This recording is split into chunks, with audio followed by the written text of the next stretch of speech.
कि पढ़ पढ़ के दुरूदों को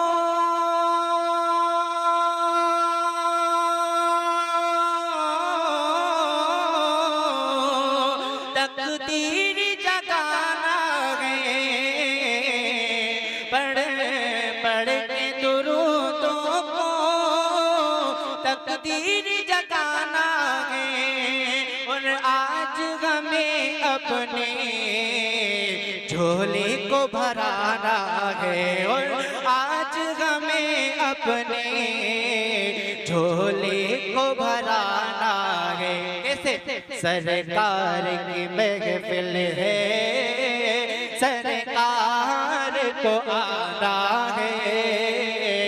सरकार के जलवों से रोशन ये ज़माना है।